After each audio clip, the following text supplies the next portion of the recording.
ನಮಸ್ಕಾರ ಬಂಧುಗಳೇ. Gurukul fun learning ಚಟುವಟಿಕಾಧಾರಿತ ಪಾಠ 61 ನಿಮಗೆಲ್ಲರಿಗೂ ಆದರದ ಸ್ವಾಗತ. Welcome to Gurukul Fun Learning.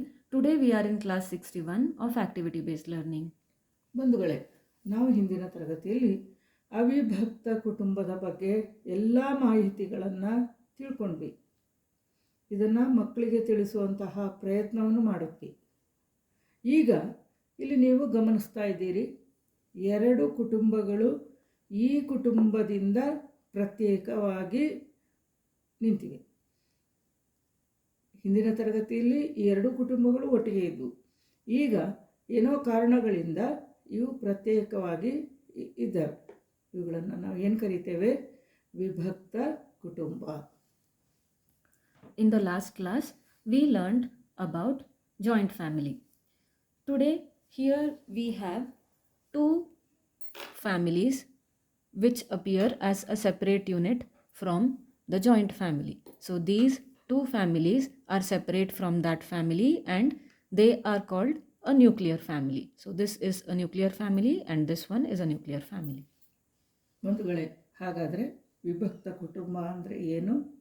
ಗಂಡ ಹೆಂಡತಿ ತಮ್ಮ ಮಕ್ಕಳೊಂದಿಗೆ, ಅದು 1 ಇರಲಿ 2 ಇರಲಿ 4 ಇರಲಿ, ತಮ್ಮ ಮಕ್ಕಳೊಂದಿಗೆ ಒಂದೇ ಸೂರಿನಡಿಯಲ್ಲಿ ಪ್ರತ್ಯೇಕವಾಗಿ ಜೀವಿಸೋದನ್ನು ವಿಭಕ್ತ ಕುಟುಂಬ ಅಂತ ಕರಿತೇವೆ. So what is a nuclear family? Husband and wife living with their children under a single roof form a nuclear family. ಹಾಗಾದರೆ ಯಾಕೆ ಇವರಿಂದ ಪ್ರತ್ಯೇಕವಾಗಿ ಈ ಕುಟುಂಬದವರು ಹೋಗ್ತಿದ್ದಾರೆ? ಕಾರಣ ತುಂಬ ಇದೆ.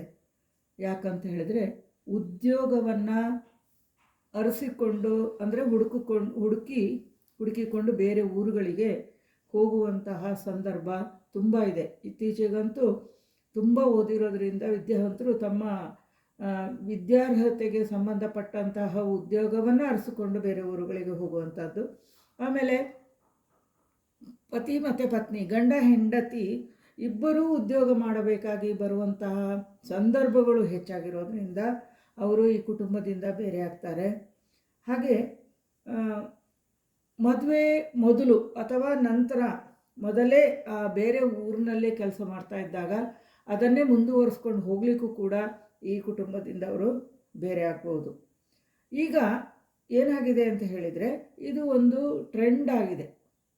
ಹೆಚ್ಚಿನ ಕುಟುಂಬಗಳಲ್ಲಿ ಸುಮಾರು 95% ಕುಟುಂಬಗಳು ಈ ಹಿರಿಯರಿಂದ ಪ್ರತ್ಯೇಕವಾಗಿ ಈ ಎಲ್ಲ ಕಾರಣಗಳಿಂದ ಅವರವರೇ ಬೇರೆ ಬೇರೆ ಒಂದು ಕಾರಣಗಳಿಂದ ವಾಸ ಮಾಡ್ತಾ ಇದ್ದಾರೆ. ಇದು ಒಂದು ಟ್ರೆಂಡ್. ಹಾಗೆ ಈಗಿನ ಜನ್ರೇಷನ್ ಏನು ಹೇಳ್ತಾ ಇದೆ ಅಂತ ಹೇಳಿದ್ರೆ, ಈ ರೀತಿಯ ಕುಟುಂಬವೇ ತುಂಬ ಒಳ್ಳೆಯದು ಅಂತ ಹೇಳುವ ತೀರ್ಮಾನಕ್ಕೆ ಕೂಡ ಬಂದಿದೆ. Family members who have to relocate for work purposes separate from the joint family and live independently with their children. This is very common nowadays. Also, many people from the younger generation have the opinion that nuclear family is better than joint family. ಬಂಧುಗಳೇ, ನೋಡಿದ್ರಲ್ಲ ವಿಭಕ್ತ ಕುಟುಂಬ ಅಂದರೆ ಏನು, ಯಾಕೆ ಹೋಗ್ತಾರೆ ಅಂತ. ಹಾಗಾದರೆ ಇದರಲ್ಲೂ ಅನುಕೂಲ ಅನಾನುಕೂಲಗಳು ಇಲ್ವಾ? ಖಂಡಿತ ಇದೆ.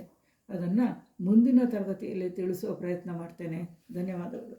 A nuclear family has its benefits as well as disadvantages. We will learn them in the next class.